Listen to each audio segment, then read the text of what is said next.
Hello and welcome to Tromsø Twilight, which is my YouTube channel, new for 2025, where I intend to talk about books, movies, and music that I'm interested in. Probably more books and movies than music, but I want to have the opportunity to discuss all of the media that I'm interested in. I'm going to start this channel with a discussion of a book that I read recently, which is What Moves the Dead by Kingfisher. And that novel is an adaptation or a reworking of the classic short story by Edgar Allan Poe, The Fall of the House of Usher. Edgar Allan Poe's short story was written in the 19th century, and What Moves the Dead was published in 2022. I want to start by talking briefly about what I admire with The Fall of the House of Usher. There'll be spoilers for both that short story and for the novel, just so that you're aware of that. But I imagine if you clicked on this video, you probably have at least read the short story. Like many of Edgar Allan Poe's gothic tales of mystery and imagination, The Fall of the House of Usher is only a few pages long. It's the story of an unnamed narrator who comes to an ancestral home of the Usher family and meets his childhood friend Roderick Usher, who is a kind of hypochondriac, a very sensitive man with exceptionally good hearing who is in a state of great agitation. His twin sister, Madeline Usher, dies more or less with the narrator's arrival. He glimpses her in the hallways and then she's dead, and they have to bury her in the family tomb. It's important to note that outside this crumbling ancestral house there's an area of water, a tarn. The narrator describes seeing the house reflected in the tarn and describes a sense of great foreboding, terror almost. Roderick himself describes the building as almost sentient, that the mould and the fungi and the brickwork and the area around and the tarn, it's as if this place is a being of some kind. And it's suggested almost that the Usher family is tied to this area, to this house, to this plot of land.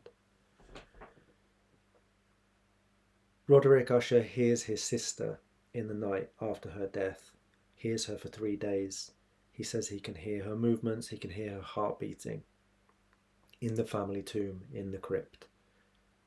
We buried her alive, he says. As he's explaining this to the narrator, they hear a sound outside the door. And when the door opens, Madeline is standing there. She's covered in blood with bloodied hands from scratching or clawing her way out of the tomb. She falls upon Roderick Usher, and it seems to be implied that he also dies, and that the two of them lie dead together. The narrator flees the house. What is excellent in this story, as with many Edgar Allan Poe stories, is not necessarily the plot or even the concept, but how all of the details and the descriptions are woven together to create a sense of the bizarre, uncanny, and inexplicable. Something terrifying in existence itself, something otherworldly, but not wholly supernatural. It's an extremely effective story, and I remembered it very well after I read it for the first time, better than many of his other stories. It was recently adapted for Netflix, but the Netflix adaptation had very little to do with the original story and seemed to be more a kind of sprawling homage to Edgar Allan Poe's work in general.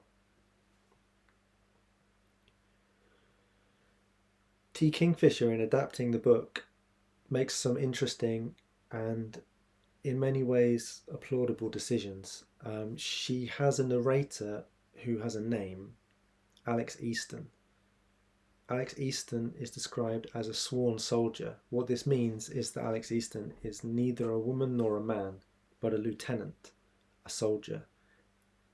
In the principality that this person comes from in Europe, they have their own pronoun for a warrior. It's probably appropriate to use the they for this character, since They describe how they bind their breasts, um, presumably to appear less gendered, and they say that they prefer to be mistaken for a man than for a woman, but they don't identify as either. They identify as a sworn soldier, as a lieutenant. When they arrive outside the house of Usher, they encounter an English woman called Miss Potter, who seems to be a reference in some way to Beatrix Potter. She's an illustrator and a mycologist. She's interested in fungi. This becomes relevant for the story. They come to the house, they meet the same two characters from The Fall of the House of Usher, Madeline Usher and Roderick Usher, the brother and sister. Roderick Usher is still described as somewhat troubled, but he's nowhere near as eccentric and sensitive a character as he is in the original. Madeline Usher is a much more fleshed out character, and also the one who has the closer relationship to the narrator, Alex Easton.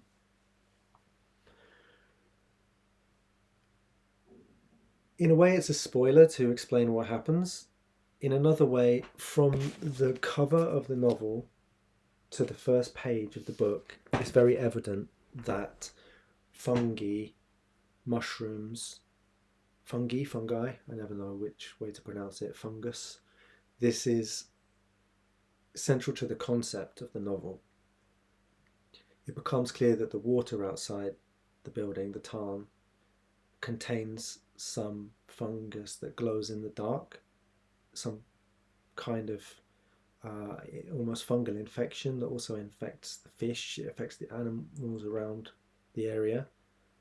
And this is the explanation for Madeline Usher's ability to die and to be resurrected, that in some way she is controlled by or influenced by this fungi, which has an intelligence. It seems to be a kind of creature that's beyond the understanding of the people, but that's trying in some way to become more sentient or to communicate.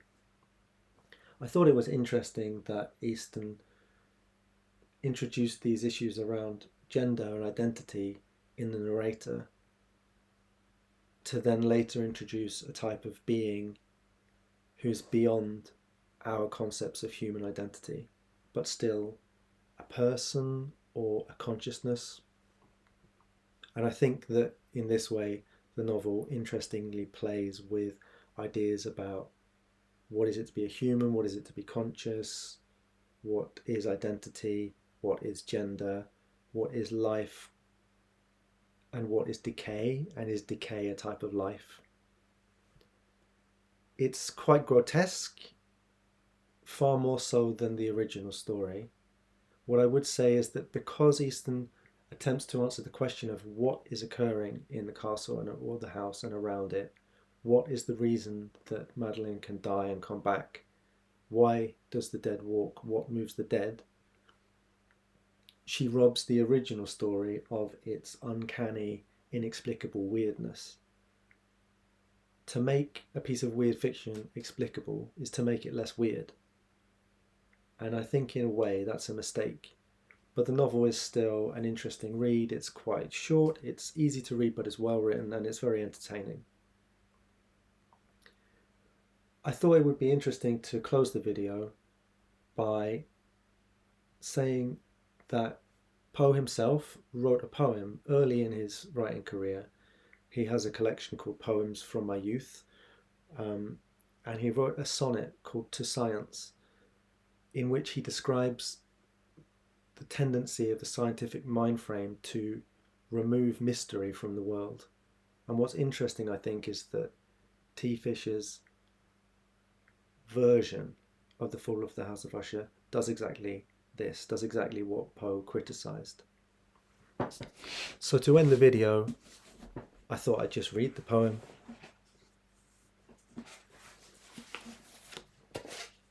Sonnet to Science, 1829.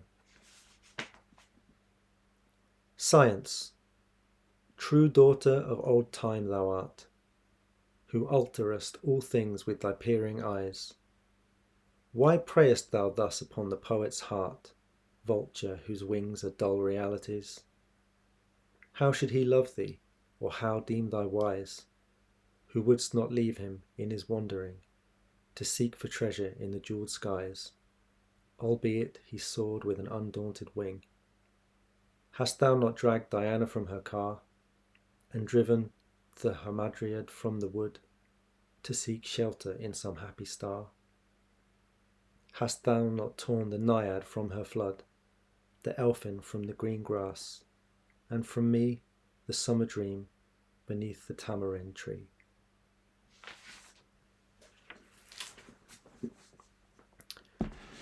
That's my brief discussion of these two literary works. If you got this far, thank you very much. I've not really done this before, so I hope it was reasonably okay. Please do like and subscribe if you feel inclined. I would love to have more than 5 viewers eventually.